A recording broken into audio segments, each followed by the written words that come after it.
자, 우선 그 둠둠 그 이제 주 대표님한테 여쭤보는데 먼저 질문하겠습니다. 아까 제가 이제 잠깐 말씀드린 대로 실제로 채수를 하다 그렇게 많은 그 희생자가 있는 줄 제가 처음 알았습니다. 상당히 심각한 것 같은데 그 데이터는 어디서 받으신 거죠? 네, 저희도 이제 공식 데이터를 레포트를 기반으로 해서 작성이 됐고요. 그러니까 채수를 포함한 이제 수질 관리 전체 현장에서 발생하는 사고라고 생각해 주시면 됩니다. 그래서 채수가 배를 타고 나가서 하는 작업도 있지만 뭐 치수탑에서 내려가서 뭔가 물을 떠온다든지 아니면 정화 시설에 들어가서 작업을 하는 작업자의 사고라든지 하는 것들을 이제 포함해서 이제 기록이 되어 있는 내용인데 공식 그 사고에 대한 데이터 보고 레포트에서 저희가 발췌를 했습니다. 네. 그 지금 담수만 계산한 거예요? 담수 쪽에만? 그렇죠. 그럼 해수도 그럼 수질 측정을 할 거 아니에요? 그렇게 되면 이제 제가 생각할 때 조금 더 커질 수 있는 요소가 있지 않을까 생각을 하고는 있습니다. 네. 지금 지금 현재 이재명 정부가 가장 문제시하는 것이 이제 그 재해 아닙니까, 그렇죠? 네. 산업재해에 대한 네, 얘기를 네, 하는데 맞습니다. 이거는 대통령도 알아야 될 것 같습니다만 그렇죠. 알고 있을까요? 사실 이 수질 관리라는 분야가 제가 느끼기에 너무 당연하고 너무 친숙하기 때문에 이게 또 크게 필요를 못 느끼는 분야가 돼버렸다는 생각을 좀 받을 때가 있었거든요. 네. 그래서 수질 관리 잘 되고 있고 우리나라 물 너무 깨끗하고 선박으로 하는 것도 이 정도면 충분히 우수하지 않은가라는 생각들이 좀 있는 것 같더라고요. 근데 저희도 드론을 활용해서 하려고 이런 기술들을 개발하다 보니 생각보다 너무 많은 사고가 있어서 저희도 이제 조금 놀랐던 적이 많고요. 네. 그래서 이런 부분들은 알려지지 않는 부분들이 좀 많이 있었던 것 같습니다. 아무래도 공공재를 관리하기 위해서 그 인류를 위한 필수 자원을 관리하기 위해서 또 다른 인류의 사고들이 발생한다라는 거는 너무 모순적인 부분이어서 어떻게 보면 공개가 안 되지 않았나 싶기도 한데 이런 것들이 조금은 알려져야 저희 비단 저희 기술이 꼭 도입되기 위해서가 아니라 기본적으로 작업자들의 근무 환경들이 쉽지 않은 부분 현장에 놓여 있다라는 게 조금은 각인될 필요가 있을 것 같습니다. 왜냐하면 건설 현장에서 사고 나는 것들은 이제 많이 알려졌거든요. 그래서 그 부분에 대한 중요성이나 제도들은 많이 강화가 되고 있는데 상대적으로 이 수상에서 발생하는 임무에 대해서는 아직은 많은 관심을 받지 못하고 있지 않나. 네, 그런 생각을 좀 저희도 하고 있습니다. 그 건설 현장에서 죽은 분이나 채수하다 죽은 분 똑같은 그렇죠. 인명인데 네. 어떤 부분 뭐 더 화제가 돼서 뭐 뉴스가 되고 이렇게 해서는 안 될 것 같습니다. 그렇죠? 네. 만약에 그런 부분이 있으면은 제가 봤을 때는 이제 다음에 이제 우리가 또 이제 설을 지나서 이제 또 딥 인터뷰를 할 거거든요. 그때는 우리가 특정 시도별로 실질적으로 이제 서울시에 어떤 제안을 하고 싶은 또 경기도에 제안하고 싶은 뭐 예를 들어서 뭐 제주도에 이런 시도별로 또 별도로 이제 우리가 할 텐데 그때 제가 봤을 때는 아까 제가 말씀드린 우선 가장 인명피해가 컸던 충남이라든지 경기도 이쪽 할 때 한 번 더 나오셔서 네. 또 그때도 한 번 더 같이 한번 하시죠. 네. 좋습니다. 네. 그리고 아까 또 이제 말씀하신 부분이 이제 뭐 이게 또 자칫하면 이제 뭐 그런 문제에 대한 부분만 얘기를 하는 것 같은데 그 채택하는 부분에 대해서 예를 들어서 네. 그게 문제가 많다고 그래요. 네. 네. 그 필요한 어떤 그런 것들 뭐 네. 갖춰야 될 네. 뭐 맞습니다. 요건들이 네. 스타트업들은 도저히 진입이 안 되는 거죠. 그렇죠. 그렇죠. 이제 그거 보면 어떻게 보면 이제 그건 기존의 우리나라의 조달 시장이라든지 그렇죠. 또 정부 정책에 대한 네. 변화가 있어야 되는데 네. 제가 이제 오래전부터 그런 주장을 했습니다만 제가 이제 항상 CES라고 하는 그 머리 글자 영어 머리 글자로 제가 이제 어떤 강연을 하는데 매년 네. 그 C가 이제 커스텀 레볼루션이라고 그럽니다. 네. 그러니까 관습혁명. 그러니까 법과 제도가 먼저 혁명이 이루어져야 된다. 아까 이제 우리 이준희 사람들 말씀을 하셨습니다만 이제 기술은 뭐 엄청나게 앞서가고 있습니다. 그렇죠? 아까도 이제 우리 주 대표님도 말씀하셨습니다만 근데 실제로 법과 제도들이 받쳐주질 않아요. 그래서 아까 이제 아침에 잠깐 그 이재명 대통령 기자회견에 대통령이 그런 뭐 말씀을 하신 거는 이제 시대가 이렇게 바뀌어가니까 이제는 뭐 창업을 해야 된다는 식으로 이제 얘기를 했어요. 왜냐하면 이제 직업이라고 하는 것이 이제 아까 말씀드린 대로 제가 직업이라는 시스템이 해체가 되거든요. 우리가 기존에 뭐 어떤 기업에 취직을 해서 뭐 일을 한다. 왜냐하면 기업 자체가 이제 변화가 되기 때문에 이제 그런 부분에서 창업을 했는데 그럼 그 창업을 한 그 제품들이 기술들이 쓰이지 못한다. 그렇죠. 아무리 좋은 아이디어를 내고 아무리 좋은 기술을 갖고 있어 그렇죠? 네. 이제 그런 부분에서 제가 봤을 때는 이건 지방 정부의 수장들도 문제지만 뭐 또 중앙 정부의 대통령이라든지 관계 부처에 대한 문제이기도 합니다. 그렇죠? 맞습니다. 네. 그래서 그 아까도 보면 그 당장 효과가 10% 인력 네. 감소고 그다음 에 비용도 그만큼 비용도 줄 거 아니죠? 네, 맞습니다. 또 사고율도 제로에 가깝겠죠? 네, 맞습니다. 그다음에 이제 담수뿐만 아니라 이제 해수도 네. 이제 좀 이렇게 건거리 최소한 해안에서 그죠? 그렇죠. 네. 이제 현재 들어온 기술에 의하면 뭐 심해도 가능하지 않습니까? 그렇죠. 심해도 충분히 가능한 부분이죠. 저희가 사실 이 기술 개발을 해서 조달청에 제품이 등록이 된 과정에 뭐가 있었냐면 수요처에서 저희 기술을 올려주셨는데 그 수요처가 한국수자원공사였었거든요. 처음에 네. 수자원공사 내에 있는 연구소에서 이제 이 기술에 대한 제안을 해주셔서 저희 기술이 혁신 제품으로 등록이 될 수가 있었는데 그때 저희한테 먼저 그 연락을 주셨던 가장 큰 이유가 뭐였냐면 쿠팡에서 예전에 그 공장에 화재 사고가 있지 않았습니까? 물류센터 화재 사고가 일어났을 때 그 화재로 인해서 산업 폐기물들이 물로 너무나 빠르게 야간에 흘러나가고 있는 것들을 그 해가 뜰 때까지 조치를 취하지 못했던 겁니다. 어디까지 지금 이 산업 폐기물들이 들어왔는지에 대한 확인을 할 수가 없고 그 밤에 배를 띄워서 사람을 보낼 수도 없는 상황이었던 거죠. 근데 이제 그런 경우에 우리 이제 드론 법이 긴급한 시에 국가의 필요에 의해서 사용할 때는 선비행을 하고 후보고를 하는 절차를 용인하고 있거든요. 그럼 드론이 띄워져서 야간의 비행을 통해서 센서나 채수기로 어디까지 지금 오염도가 진행되고 있는지를 빠르게 파악을 하면 이런 대응들이 더 신속하게 진행이 될 수 있었고 그러면 2차 피해나 그 2차적인 경제적 손실도 충분히 많이 막을 수 있었다고 생각을 하는데 그런 현실적인 문제에 부딪히면서 저희한테 연락을 주셨었어요.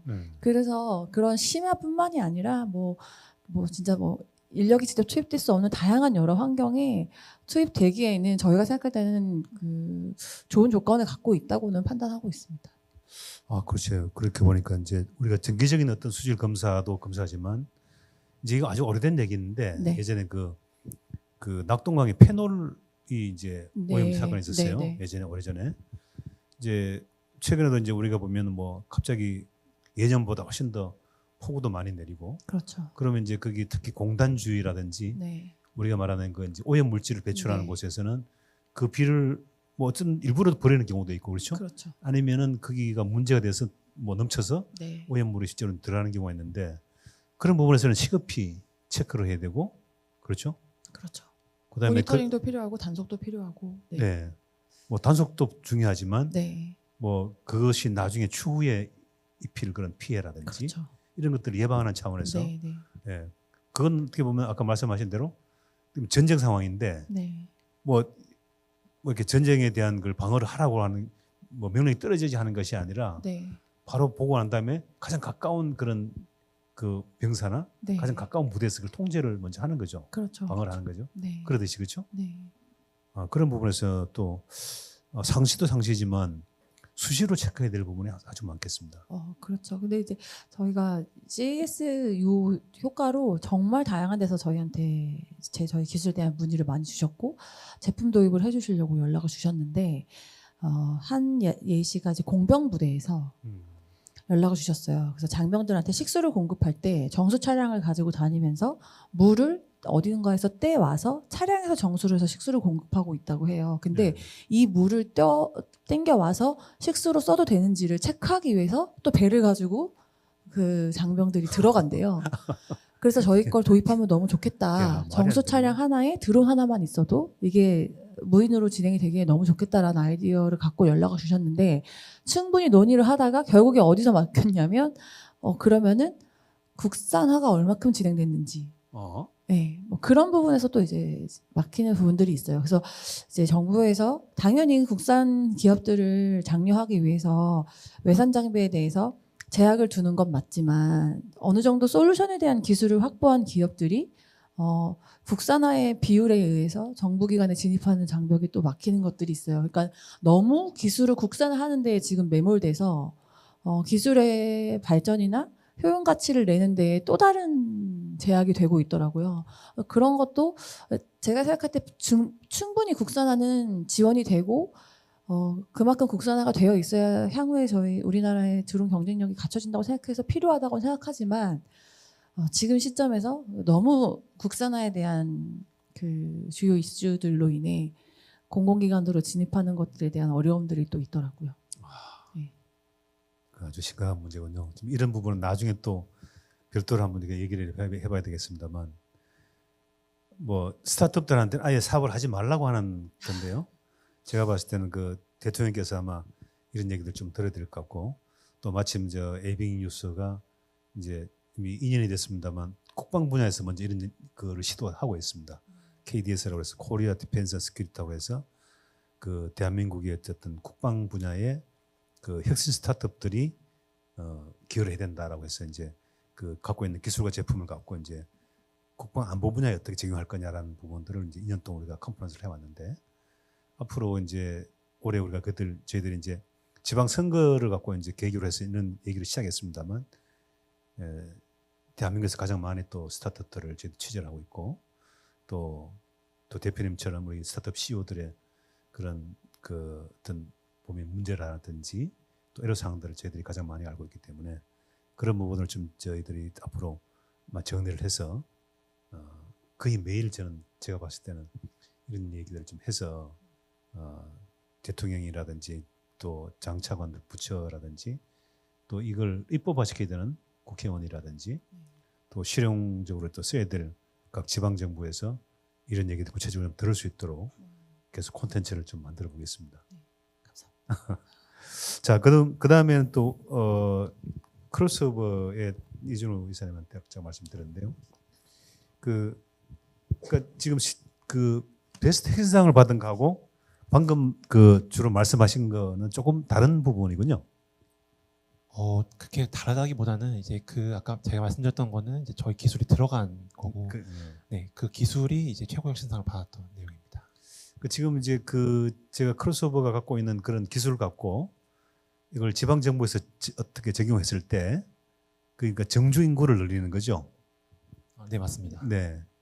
그러고 보면 이제 저도 아까 이제 숫자 보고 조금 더 놀랐는데 교육부가 2027년에 30만 명 유학생을 유치하겠다 그렇게 돼 있더라고요. 네네, 그런 목표를 가지고 교육부가 지금 하고 있는 사업이 있죠. 네. 최근에 물론 이제 우리가 K컬처라든지 뭐 대한민국의 위상이 아주 높아지고 있고 또 저는 실질적으로 이제 미국보다 더 선진국이라고 저는 보고 있습니다만 미국의 모든 유학생들이 모이지 않습니까? 근데 최근에 이제 미국에서 이제 뭐 여러 가지 이제 그런 정치적인 문제라든지 또 비자 발급이 까다로워지고 있는데 그런 부분에서는 한국이 이제 기회인 것 같아요. 미국에서 일어나는 그 문제는 약간 미국에 이제 유학생이 갈 때 좀 생기는 문제긴 한데 한국 이제 그건 이제 워낙 미국은 이제 이 유학생에서 어쨌든 세계 1위 국가다 보니까 그런 게 문제가 좀 있을 수 있지만 한국은 뭐 그런 기회라기보다는 근데 저희가 한번 그 문제 제기는 해줄 수 있을 것 같습니다. 어쨌든 유학생을 이제 유치하는 데 있어서 어쨌든 이 비자 문제가 해결되지 않으면은 뭐 어떤 것도 할 수가 없다 보니까 저희가 처음에 생각했던 것도 그 비자를 좀 해결해야겠다라는 좀 생각을. 그래서 어쨌든 그 이제 궁극적인 목적이 아까 보면 이제 그 지자체의 개수로 보면 한 52% 되지만 국토 면적으로 보면 거의 85% 이상이 지금 인구 소멸적이 되고 있습니다. 그렇죠? 예. 그렇죠. 이제 그러면 51%가 아니라 85% 이상이 지금 국토 전체가 거의 인구 소멸 지역으로 지금 변화되고 있지 않습니까? 네, 맞습니다. 그래서 지금 이제 뭐 현 정부가 뭐 5억 3특이라고 해야 해서 이제 이거를 이제 뭐 집중적으로 뭐 도시를 키우고 해서 그 도시가 스스로 뭐 자생하도록 하고 뭐 산업도 키우고 이렇게 지금 만들고 있는데 대한민국의 인구 소멸의 어쨌든 그 중에 한 부분을 이제 외국에서 들어온 유학생들이 이제 정주함으로써 쉽게 말하면 스테이하는 그런 머무르는 그런 인구가 늘어날 수 있다는 거죠. 네, 맞습니다.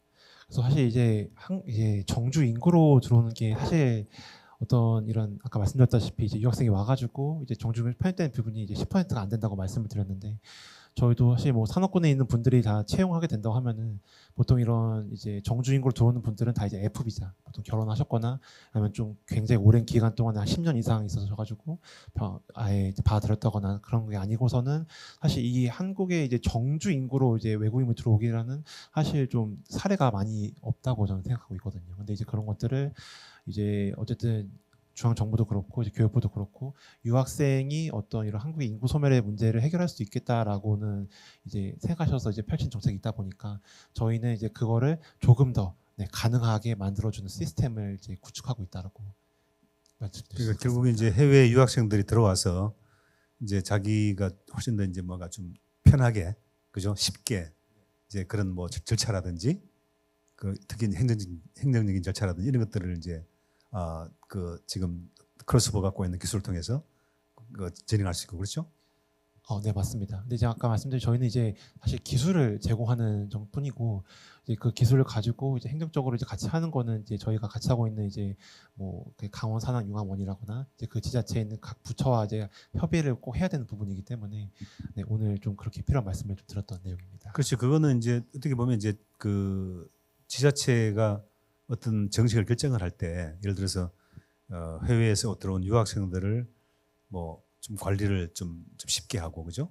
그다음에 그 사람들에게 그 어떻게 보면 이제 거기 자기가 이제 머무는 지역에서 조금 더 오랫동안 머물고 또 거기 또 젊은 분들이 와서 또 현지의 사람도 결혼할 수도 있고 그렇죠? 맞죠. 네, 지금 제 주위에서도 지금 한국인이 되고 싶어서 온 분들도 있거든요. 외국인들이 젊은 분들이 이제 그런 분들이 오시면은 또 정지 인구도 늘어나지만 또 만약에 또 이세를 두면은 또 인구 또 증가도 또 되고 그런 부분이죠, 그죠? 맞습니다. 그런 부분에서 이제 지자체들이 어떤 정책을 펼 때 크로스오버의 기술을 응용하는 거죠, 결국. 예, 맞습니다. 정확하십니다. 네. 그래서 그 응용을 해서 이제 유학생 관리. 물론 이제 그 단순히 유학생뿐만 아니라 그 정주하는 혹은 방문하는 외국인들은 누구나 다 할 수 있지 않습니까? 네. 실제로 저희 아까 이제 이 외국인 유학생을 대상으로 하는 그 시스템은 이제 저희 사업 분야 중 하나인 거고 저희의 실질적인 타겟은 이제 아까 말씀드린 해외 여행객이나 뭐 이제 잠깐 이제 방문했을 때 어떤 이분들이 이제 한국 서비스를 이용하기 위해서 뭐 계좌를 개설할 수도 없고 뭐 핸드폰을 개설할 수도 없는 입장이지 않습니까? 이런 전 ARC 또 외국인 이제 거소증이 나오기 바로 직전에 이제 그런 거 할 수 없는 부분들이 저희 주 타겟층이기도 하고요. 이게 저는 이제 한국에서는 그렇게 하는데 이제 외국에 또 이제 각 나라별로 다 정책이 다르긴 하지만 그 나라에서 그 나라의 국민이 하는 것만큼 그 서비스를 이용하기 어렵기도 하고 특히나 금융 서비스는 더욱더 이용하기 어려운데 그런 문제들을 저희 서비스를 통해서 해결할 수가 있다는 것이 가장 큰 강점입니다. 그 지금 이제 외국에 사시다 들어오신 분, 좀 아까 제가 이제 어떤 분을 이제 만났는데요. 미국 시민권 갖고 있는 분 만났는데 가장 이제 힘든 게 뭐냐면 뭐 지하철 타고 다니고 버스 타고 다니고 그다음에 제일 문제가 뭐냐면 그 약간 그 조금 오래 머무는데 그러니까 폰을 만들어야 되는데 이게 전화기가 이게 개설이 안 된다고 하는 그런 것들이 문제가 있더라고요. 맞습니다. 이제 그런 부분까지도 그거를 활용해서 할 수 있는 거죠. 네, 사실 그게 저희의 처음 주 타겟 사업이었습니다. 그래서 저희 이제 한국인들은 너무 편해서 그런 불편한 점을 잘 모르셨겠지만 사실 외국인들이 와서 이미 기사도 그렇고 또 여행 유튜버들도 그렇고 굉장히 많이 이슈가 되고 있거든요. 그러니까 한국인만의 그 독특한 이 신원 인증 시스템 때문에 다른 나라에서 겪지 못했던 불편함을 오히려 한국이 겪고 있기도 하고 또 사실 그 와중에도 이제 예를 들면 이제 택시 서비스 같은 거 하나 이용하더라도 저희는 사실 앱 하나를 불러서 그냥 이제 하면 자동 결제가 되고 하는데 외국인들은 가입이 안 되는 것뿐만이 아니라 이제 최근에는 이제 외국인이 사용할 수 있는 앱이 나오긴 했지만 택시를 부르는 건 되는데 이제 결제할 때도 자동이 아니라 무조건 실물 카드 결제로만 되는 또 그런 불편함도 있습니다. 그래서 이런 것들이 좀 산재에 있다 보니까 저희 서비스는 사실 어느 한 산업군이 아니라 지금 이제 DX 뭐 또 AX 되는 것처럼 디지털 신원 인증이 필요한 전 산업군 어떤 그런 통해서 이제 디지털 결제가 필요한 전 산업군에 이제 저희 서비스는 다 납품할 수 있는 저희 타겟이라 볼 수 있습니다. 제가 이제 최근에 또 하나 이제 겪은 일입니다만 시에서 취재를 하면서 이것도 아마 이제 크로스오버에서 이제 아마 그 다 알고 있을 것 같은데요. 이게 이제 대한민국의 또 금융권의 문제인데 그 여기서 합법적으로 비자를 받은 외국인이 한국에서 카드를 만약에 지금 뭐 발급받았어요. 뭐 A 카드 회사에서. 근데 그 카드를 갖고 미국에서 해외에서 카드를 못 쓴다고 그러더라고요. 무슨 말인지 아시죠? 한 번 더 설명해 주시겠습니까? 그러니까 한국에서 합법적으로 비자를 받고 일을 하는 외국인이 네네.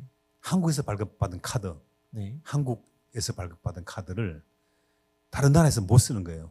아, 그 비자 마스터가 없는 카드 말씀하시는 거예요? 네? 비자 마스터가 없는 카드를. 아니요. 비자 마스터가 있더라도 네네네. 한국에서 발급한 카드를 해외에서 못 써요. 이거 우버를 못 타고 다니는 거예요. 그게 뭐냐면 이제 한국의 그 금융권에 대한 문제인데 그게 이제 지금 이제 크로스오버에서 핀테크 같은 데서 이제 제안 한번 해보십시오. 은행권에다가. 그게 아마 그런 사고들이 있었나 봅니다. 이제 여기서 이제 비자를 받아 해외에서 막 카드를 쓰고 부도를 내는 거죠. 근데 사실 그건 그 빈대 잡느라고 그 초과상관 태우는 거나 마찬가지거든요. 대한민국이 제가 뭐 최근에 뭐 우리나라가 뭐 지금 AI 3강 뭐 그다음에 국부나 그 국력으로 봤을 때는 뭐 5강, 6강 얘기를 하는데 제가 느끼는 우리가 특히 에빅뉴스는 전 세계를 돌아다니면서 취재를 하거든요. 유럽이나 뭐 미국이나 뭐 아시아나 모든 나라를 다 취재를 하는데 대한민국이 최고 선진국이에요. 안전도부터 시작해서 시스템, 그 편리성. 근데 지금 정작 그 대한민국이 지금 하고 있는 여러 가지 어떤 시스템들을 보면은 와 하고 왔는데 이건 뭐야? 이제 외국인들이 그죠? 뭐 한국은 처음이자고 와서 이제 K컬처 뭐 K푸드 막 왔는데 뭐가 안 되는 거야. 안 되는 게 너무 많아. 이거 뭐 휴대폰을 개통도 못 하고 그다음에 합법적으로 한국에서 받은 카드를 해외에서 못 쓰고 이런 사례들이 있습니다. 그런 시장에서 지금 그런 부분에서는 만약에 크로스오버가 어떤 그 금융권하고 쉽게 말하면 아까 제가 얘기를 들어보면 크로스오버 기술이 그 개인의 어떤 그 퍼스널 물론 이제 개인 프라이버시 문제 그 정보를 갖고 그 사람의 신뢰도를 측정을 해준다는 거거든요. 그죠? 실제로 이 사람이 한국에서 제대로 뭐 살려고 하는지 또 그 생활을 뭐 어떻게 보면은 그 체류를 하려는 데서 합법적인지 이런 것들을 데이터를 갖고 합법적으로 체크할 수 있는 거죠. 네, 맞습니다. 네. 그런 데이터를 근거로 그 신뢰도를 갖고 그 크레딧으로 만약에 은행권들 카드사들하고 이 협정을 맺으면은 그거는 꽤 큰 시장이 될 것 같은데요. 저희가 이미 그 금융권하고는 이제 작년에는 한 8개의 금융권과 저희가 좀 얘기를 했었고 이제 올해도 얘기하고 있는데 사실 그 아까 말씀드렸던 그 정주 인구로 좀 한정지어서 말씀드린다 하면은 사실 이 인력이 이제 그 나라에 와서 정주 인구를 되려면은 이 금융 시스템을 이용하지 않고는 할 수가 없습니다. 어쨌든 근로를 하려면은 이제 그걸 받을 수 있는 계좌가 필요할 것이고 나중에 또 이체나 뭐 페이 시스템 이용한다 하더라도 어떤 금융 시스템 이용하지 않고는 할 수가 없기 때문에 저는 어떤 이런 금융이 좀 이런 그 시스템을 완성하는 하나의 축이라고 좀 생각하고 있습니다. 그래서 이미 약간 어느 한 그 금융사는 좀 깊게 얘기가 되고 있고 사실 투자 쪽도 같이 좀 얘기가 되고 있는 상태라서 좀 잘 얘기가 되고 있는 상태이긴 하고요. 그 금융뿐만이 아니라 이제 금융과 연계되어서 또 이제 핸드폰 자체도 이제 개통을 할 때 외국인분들 쉽지가 않거든요. 근데 그걸 같이 이제 연계해서 하는 방법을 생각하고 있는데 이게 사실 2024년 하반기 때부터 좀 굉장히 많이 좀 올라왔습니다. 왜냐하면 코로나가 좀 종식되는 시기이기도 했고 이제 그때부터 이제 외국인 관광객들이 막 폭발적으로 늘다 보니까 금융사도 그렇고 뭐 이제 통신사도 그렇고 이거 이 시장을 잡아야겠다라는 생각이 저희가 시장을 좀 돌다 보니까 시장 조사해 보니까 굉장히 많이 올라온 상태였습니다. 그래서 그런 부분이 이제 저희 사업과도 좀 간접히 맞물렸던 부분이다 보니까 좀 좋게 얘기가 되고 있는 상태이긴 합니다. 네, 그런 부분에서 또 저희 에빅뉴스에서 또 들을 수 있는 그런 그 인스피레이션이나 또 인사이트가 많습니다.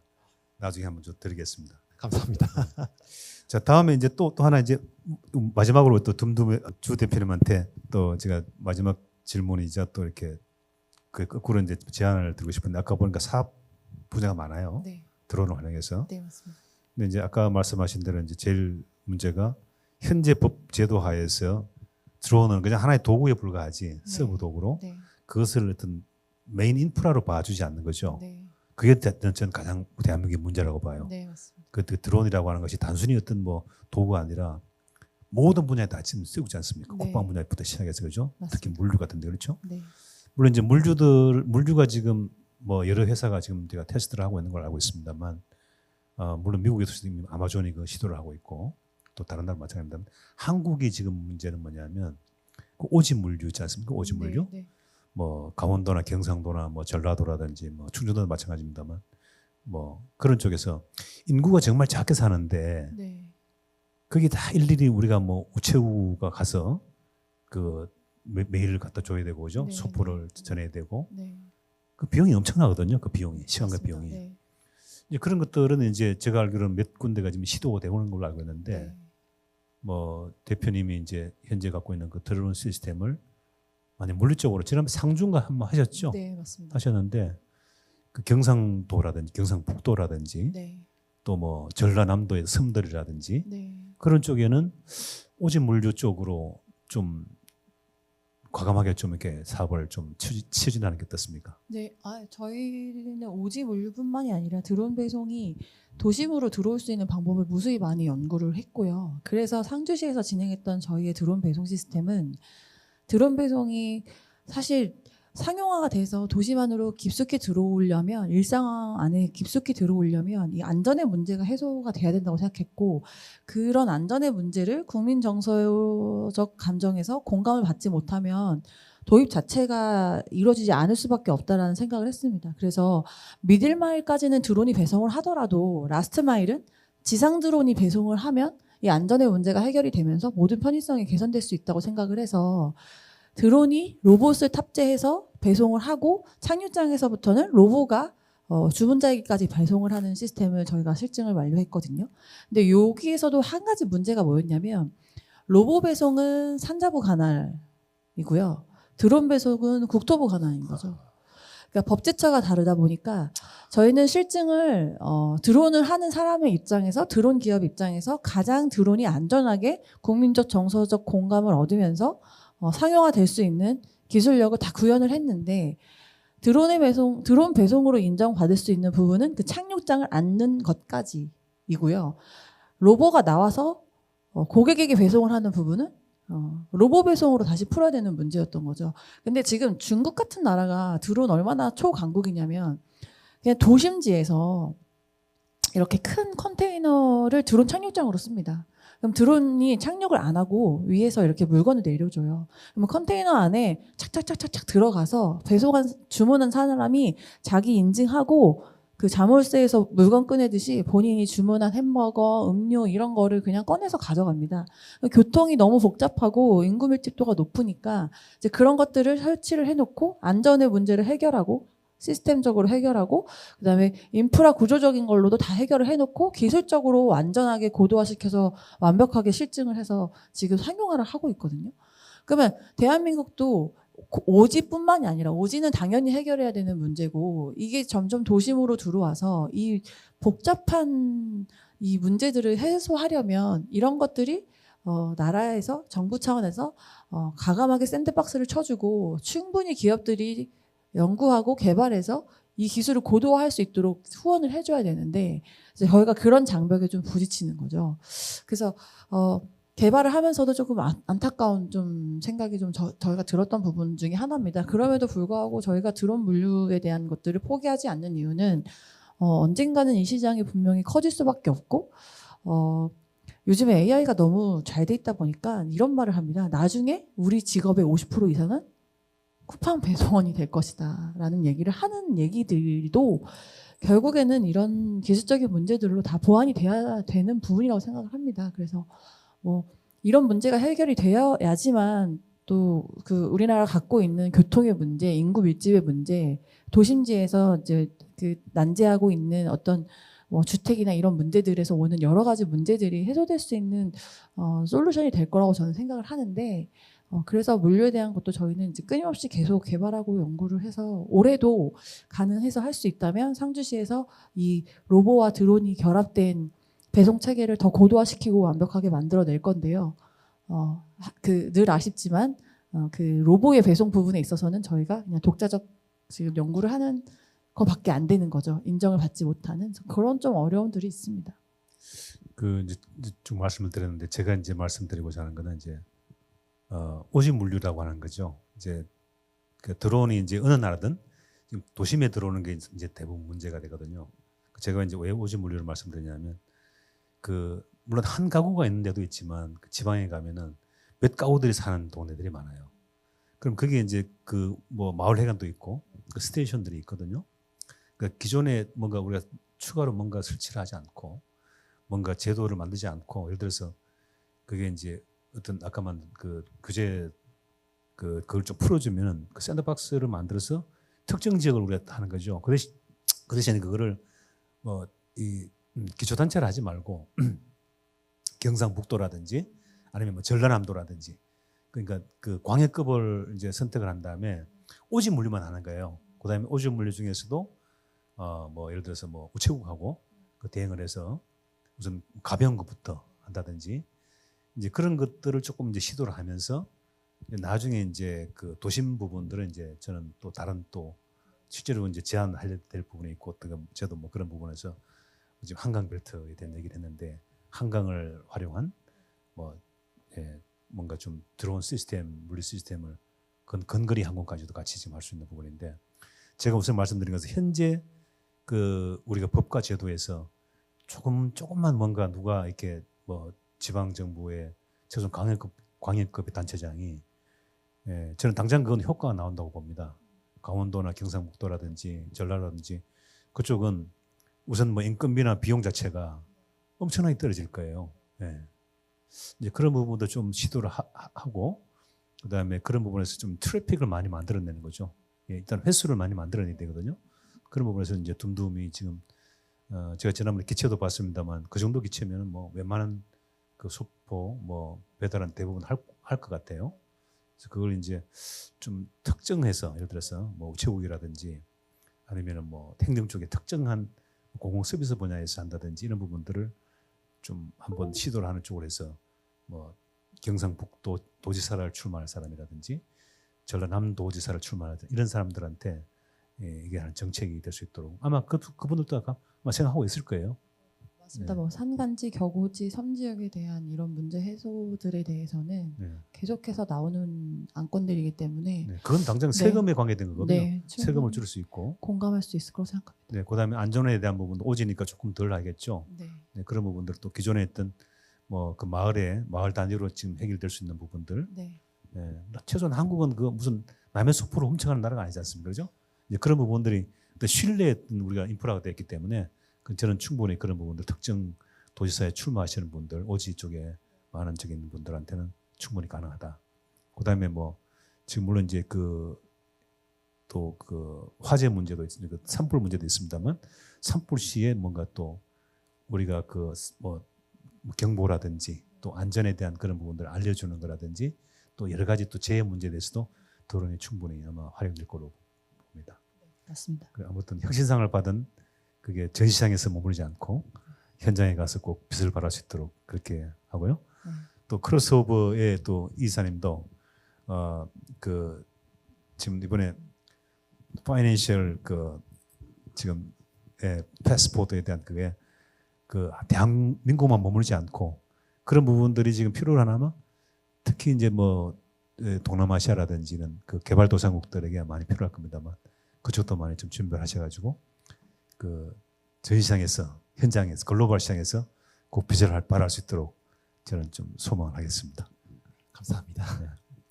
자 오늘 이제 이 CS 2026 리얼 리뷰 컨퍼런스 우리가 정책 제안 컨퍼런스라고 했는데 올해 그 지방선거가 이제 6월달에 있습니다만 그 광역급에 출마할 후보들에게 필요한 우리가 공약과 정책을 우리가 지금 붐붐 또 크로스오버 CS 최고 혁신상을 받은 이 기업들이 우선 제안을 했습니다. 많은 문제가 있습니다만 우선 하나씩 작은 것부터 우리가 구체적으로 또 할 수 있는 것부터 제안을 했으니까 또 다음에 또 새로운 그 또 아이템들을 만들어서 또 한번 제안을 한번 해보시죠. 오늘 첫 시간에 아주 고생 많이 했습니다. 네, 감사합니다.